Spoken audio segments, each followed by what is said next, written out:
Amen. Donc aujourd'hui, notre message, c'est la foi par excellence. La foi par excellence.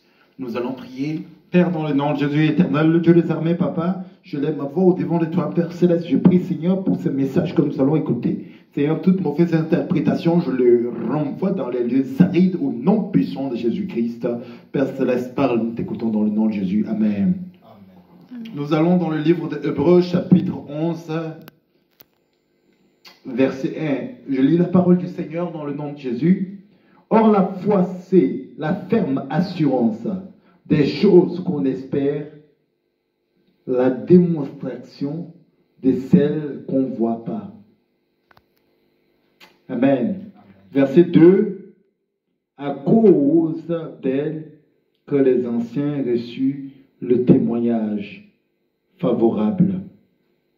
Verset 3.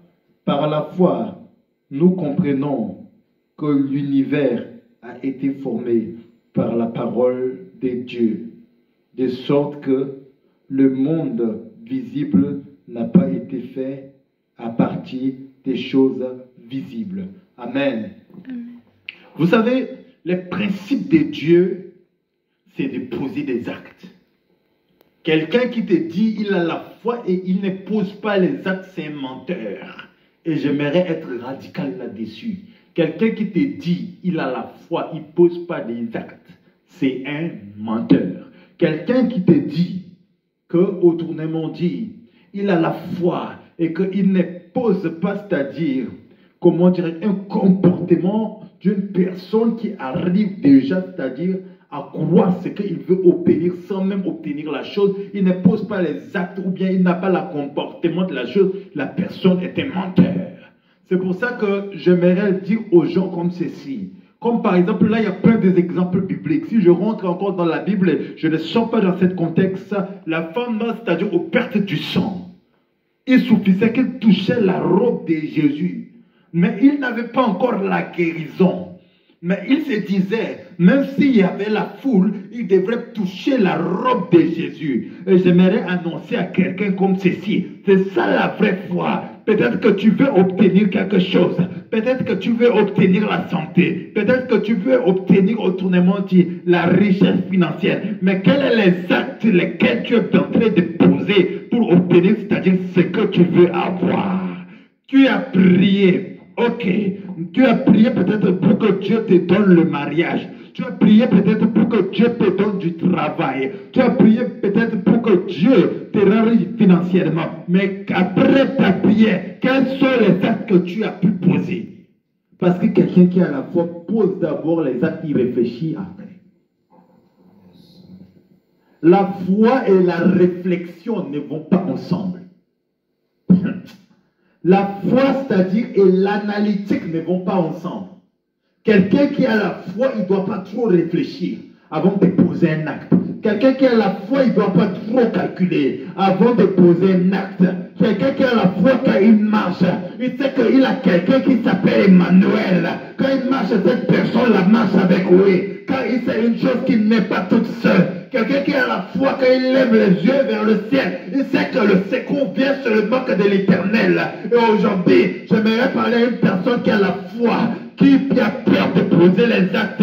J'aimerais te dire une chose. Je sais de mon Rédempteur est vivant, que Jéhovah te localise, qui te ramène maintenant à ce que autrement dit, tu te fortifies et tu prends courage, afin que tu poses les actes pour monter dans la gloire. Car la Bible me dit, mon serviteur s'élèvera, il s'élèvera et il s'élèvera très haut. Et j'aimerais annoncer à une personne qui me suit encore aujourd'hui, qu'une personne qui veut impacter, une personne qui croit en Dieu, c'est une personne qui pose les actes par rapport à ce qu'il veut obtenir et puis après, il croit après, il réfléchit après.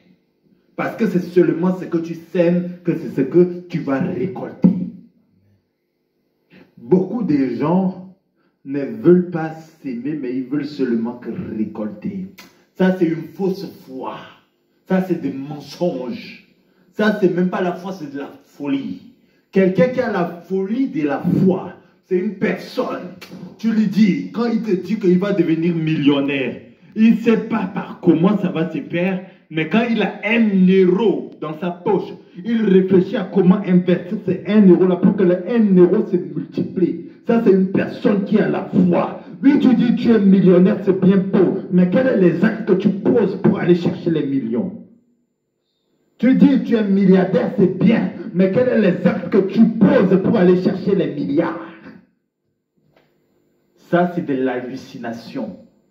C'est fini l'évangile où on te dit tu crois seulement en Dieu et puis tu seras prospère, tu auras toutes les richesses du monde. Tu crois en Dieu, c'est bien. C'est pas parce que tu as le salut que le salut va te faire en sorte que tu vas devenir forcément riche financièrement ou tu n'auras plus de problèmes. Cet évangile-là, moi je suis contre et je ne vais pas prêcher comme ça. Si vous entendez ce genre de prédication dans mes mains, dans ma bouche ou bien, c'est-à-dire, je prends, c'est-à-dire les préparations, je prêche que tu ne fais rien, mais Dieu va te bénir. Oh, donne ta vie seulement à Dieu, tu seras très riche. Je ne vais jamais prêcher comme ça, même en évangélisation, parce que moi, je ne vais pas prêcher comme ça, pas aujourd'hui, jamais de ma vie.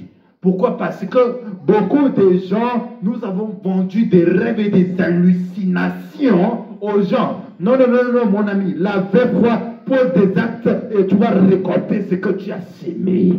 On sème seulement que ce que, c'est-à-dire, on récolte seulement que ce qu'on sème. Qu'est-ce que tu as sémé? Ok, qu'est-ce que tu crois et qu'est-ce que tu veux avoir?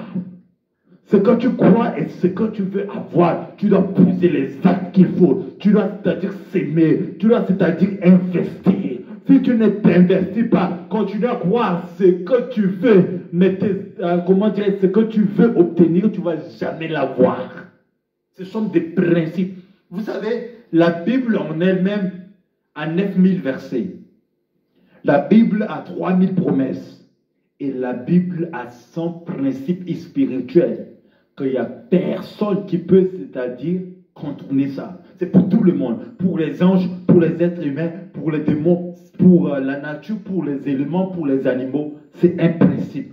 Donner, il vous sera donné. Ça, c'est un. De deux, tu sèmes, tu récoltes ce que tu vas s'aimer. Tu sèmes le bien, tu récoltes le bien. Tu sèmes le mal, tu récoltes le mal. Mais laisse-moi t'annoncer une chose aussi. Peut-être que tu as eu la foi, tu as eu le courage. Tu as tellement sémé, mais tu as échoué. Cela ne fait pas de toi un échec. Cela ne fait pas de toi un vaurien. Cela ne fait pas de toi un raté. Écoute, si je prends un escalier, je monte sur l'escalier, je rate une marche, c'est la marche de l'escalier qui est ratée. Mais moi, je ne suis pas raté. C'est pour ça que ma Bible me dit, le juste tombera cette fois, mais cette fois, il se relèvera. Et je parle à quelqu'un et je localise une personne. Je localise une personne que Jéhovah te prend dans sa main. Quand la Bible dit, oh, la main de l'Éternel n'est pas courte pour agir. Et j'aimerais dire et annoncer à quelqu'un qui est tombé que la main de l'Éternel te localise, qui te soulève et qui te remet encore, c'est-à-dire sur le chemin d'une personne qui doit investir pour obtenir ce qu'il veut avoir, parce qu'il sait une chose, que son Rédempteur est vivant, parce qu'il sait une chose, il est à son poste. Quand tu sais qui tu es, tu sais que tu peux oser, parce que c'est lui à qui tu es créé à son image et à sa ressemblance. Il est le maître des cieux et de la terre. Ça veut dire que tout ce qui est dans la terre, tu as ta part d'héritage parce que tu es co-héritier avec le Christ. Tu veux des terres privées, tu vas l'avoir. Il n'y a pas de souci. Il suffit de croire. Mais après croire, quels sont les actes que tu es en train de poser pour ça? Tu peux être pasteur, être à ton poste, mais dans ton poste, qu'est-ce que tu veux obtenir et quels sont les actes que tu veux poser pour obtenir ce que tu veux? Combien d'entre nous sommes prêts à payer le prix pour obtenir les résultats que nous voulons avoir? Mais nous voulons tous les grandes choses. La foi inébranlable doit être accompagnée d'abord par les actes et puis on croit après. Si tu veux, c'est-à-dire être connu, tu vas commencer à faire des vidéos, aller dans des maisons de disques, etc., te donner sans même en sachant que tu auras des vues. Beaucoup de chanteurs, ils partent faire leurs clips. Ça marche pas, ils le font quand même. Et puis ils croient qu'ils vont exceller après. Quelle est après avoir la vision, quels sont les actes que tu poses? C'est la question que nous devrons nous poser. Après avoir la vision, quels sont les actes qu'on pose pour obtenir le résultat parfait de notre vision? La Bible dit que quand Dieu donne une vision, il donne la provision. Ok? Il n'y a pas de souci. Mais après, c'est-à-dire la vision, il y a des actes qui doivent être posés pour que la provision vienne. La provision de Dieu ne vient pas directement sans qu'un acte est posé après la vision.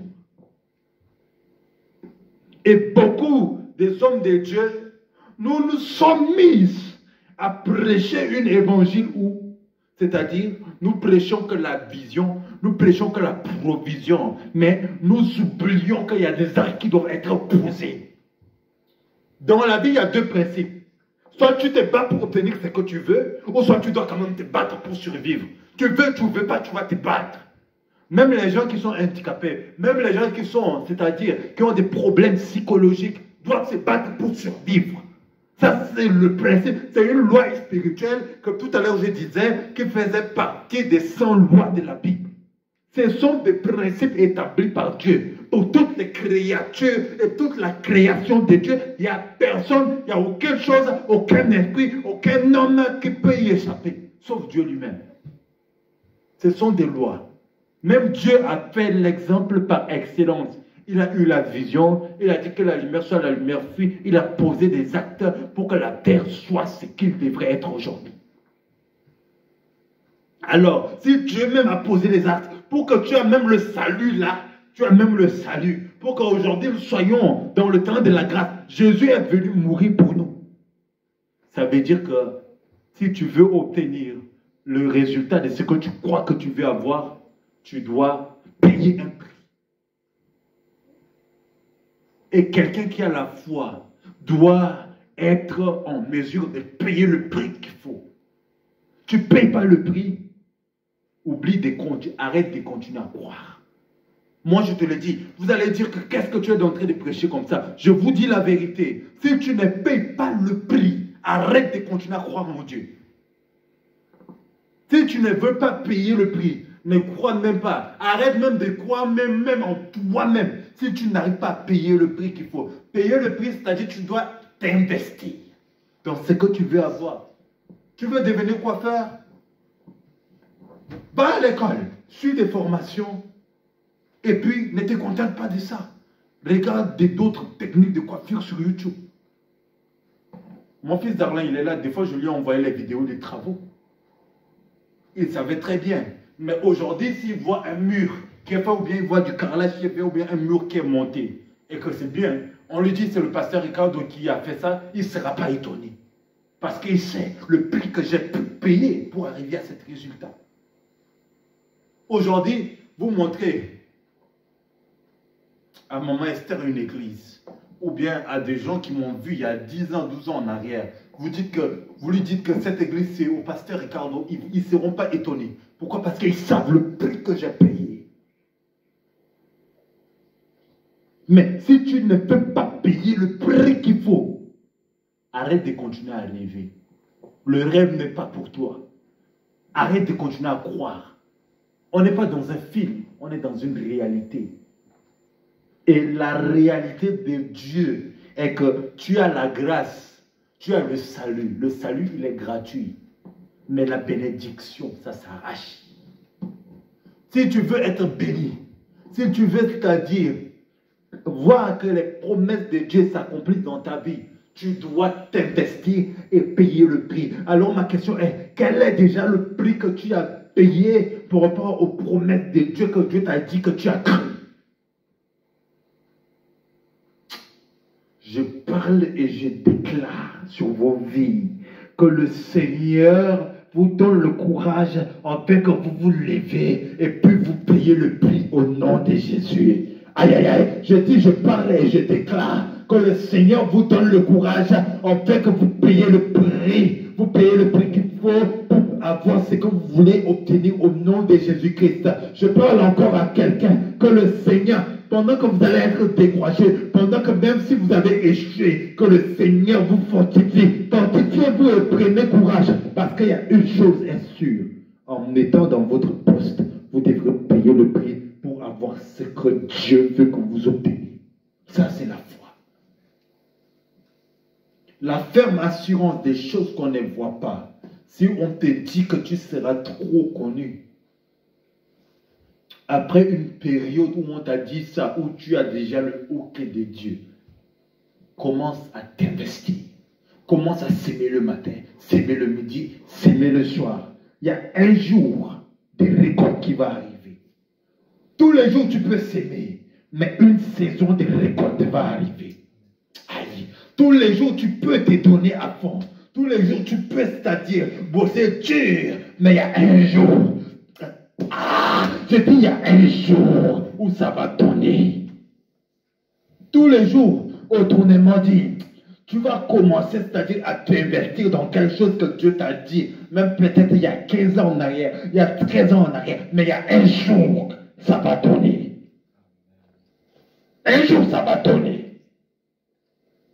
Ne t'en fais pas. Continue à bosser et à payer le prix de ce que tu as cru.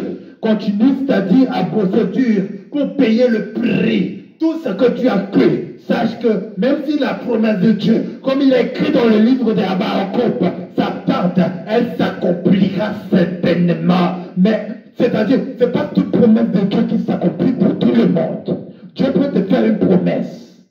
Ce n'est pas que Dieu a menti. La promesse de Dieu ne peut ne pas s'accomplir dans ta vie si les actes de ton côté ne sont pas posés. Parce que Dieu a sa part et l'homme a sa part aussi. Il ne faut pas, c'est-à-dire, se cacher derrière le salut pour, c'est-à-dire, exprimer nos fainéantismes. Beaucoup de gens, nous sommes devenus fainéants et nous disons que Dieu va faire, Dieu va faire. Oui, Dieu a déjà fait, Dieu a déjà tout donné. Parce que la Bible dit, il n'y a rien de nouveau sous le soleil.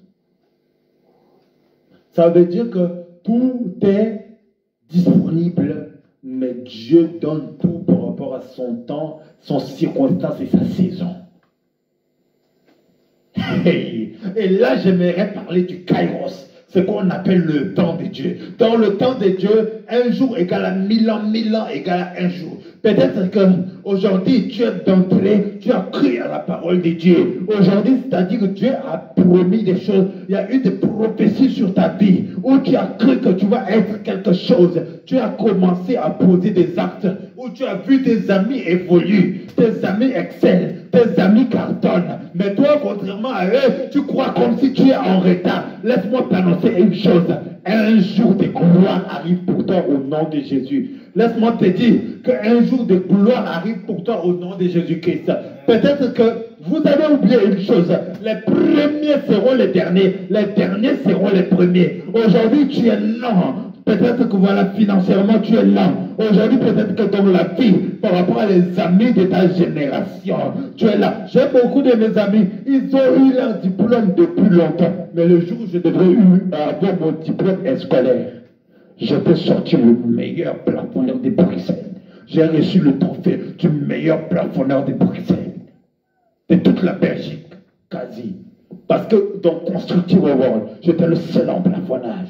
J'étais sorti le meilleur de ma promotion à l'école. Mais j'étais celui que quand on voyait autrement dit, on voyait les résultats scolaires, il était le dernier de la classe. Mais quand j'étais sorti le premier, je suis sorti le premier élève de, comment dirais, de mon option des capitales de l'Europe. Pourquoi? Parce que, autrement dit, ce que je voulais devenir, j'ai payé le prix. Et le jour de gloire était arrivé, Dieu m'a mis au sommeil. Dieu m'a mis au sommeil. Avec mon diplôme, je pars quelque part dans une entreprise, je me fais engager directement. Hors discussion, parce que je suis sorti avec mention très bien. Pourquoi? Parce que j'ai cru que je vais être un grand entrepreneur en rénovation et j'ai pu payer le prix qu'il faut. Et avant même que je rentrais, c'est-à-dire dans l'option plafonnage, il y a eu un homme de Dieu, prophète de Dieu, il avait dit, En dehors de se donner au ministère, je vais choisir un métier et dans ce métier-là, je vais être implacable. C'est-à-dire, je vais faire la différence dedans. Comme je fais la différence dans mon appel dans le ministère. Et depuis que j'avais entendu ce prophétie, j'avais saisi cette parole. Et quand j'ai saisi cette parole, je l'ai serrée dans mon cœur. Comme le psalmiste a dit, en fait de ne pas pécher contre l'Éternel. Mais beaucoup d'entre nous, c'est-à-dire nous écoutons la parole de Dieu, nous n'arrivons pas à serrer cela dans notre cœur. Et nous péchons contre Dieu. Nous disons que Dieu ne tient pas sa promesse. Non, Dieu tient sa promesse. Mais comment tu as saisi la parole de Dieu? Ça, c'est la question. Est-ce que tu t'es posé la question? Comment j'ai saisi les paroles de Dieu qui ont été annoncées dans ma vie? Comment je les saisis? Hey. Beaucoup de chrétiens, quand on dit des belles paroles, nous disons seulement Amen. Nous disons seulement Amen, mais nous ne saisissons pas la parole, nous ne la serrons pas dans notre cœur. La Bible dit, là où est ton trésor, là aussi est ton cœur. Et c'est lui qui a la foi. Il garde la parole de Dieu, il met son cœur et s'investit afin de sortir et obtenir le résultat des récoltes, obtenir le résultat de la sémence qu'il a, il a pu faire. Et aujourd'hui, je parle encore à quelqu'un. Tous les enfants que Dieu a donnés à Jéhovah Tikelo, je prie et je déclare, là où vous êtes, que Dieu vous donne la motivation d'avoir une foi inébranlable, une foi où, c'est-à-dire, vous allez investir avant même de croire pour obtenir la vision que Dieu vous a donnée, pour obtenir la provision de la vision que Dieu vous a donnée. Au nom puissant de Jésus-Christ, si tu le crois, que la main de Dieu te localise, te favorise, au nom de Jésus, je dis si tu le crois, que la main de Dieu te favorise, te localise, au nom de Jésus-Christ. Bien-aimé dans le Seigneur, la foi est une ferme assurance. Quelqu'un qui a l'assurance, quand je sais que j'ai l'assurance et que Dieu me dit quelque chose, si Dieu me dit que je vais être milliardaire, mon ami, je commence à me lancer dans le business à une de ces manières. Je sais que ça va donner. Parce que Pierre a dit, sur ta parole, je lancerai le filet. Aïe, aïe, aïe, aïe, aïe, aïe, aïe, aïe, aïe. Combien de gens nous sommes prêts à dire aussi à Dieu, nous sommes prêts à agir aussi comme Pierre, dire au Seigneur, une fois que tu me parles sur ta parole, je vais commencer aussi à poser les actes. Aujourd'hui, Dieu te parle et sur sa parole. J'ai dit sur sa parole. Aïe, aïe, aïe, aïe, aïe, aïe, aïe, aïe. Est-ce que je parle à quelqu'un? Je dis sur la parole de Dieu. Oh my God. J'ai dit sur la parole de Dieu. Commence à poser les actes. Ça va donner. Tu vas faire ton péché miraculeux. Quelqu'un qui a la foi, quand il commence à poser les actes sur la parole de Dieu, il obtient toujours 100 fois le résultat qu'il doit obtenir. Parce que la grâce accompagne les œuvres de tes mains. La bénédiction accompagne les œuvres de tes mains seulement quand un acte ferme est posé. Quand tu commences à poser les actes, ne recule plus en arrière. Ne recule plus en arrière. Parce qu'il y a un jour où tu dois dire, je rappelle à Dieu, allez. Tu dois dire, Seigneur, souviens-toi de moi par rapport à les actes que j'ai pu poser. Quand on n'avait pas la salle, je me suis agenouillé et j'ai dit à Dieu, soit tu donnes la salle, ou soit tu arrêtes tout. Parce que les actes ont été posés. Dans l'alliance avec Dieu, j'ai pu poser des actes.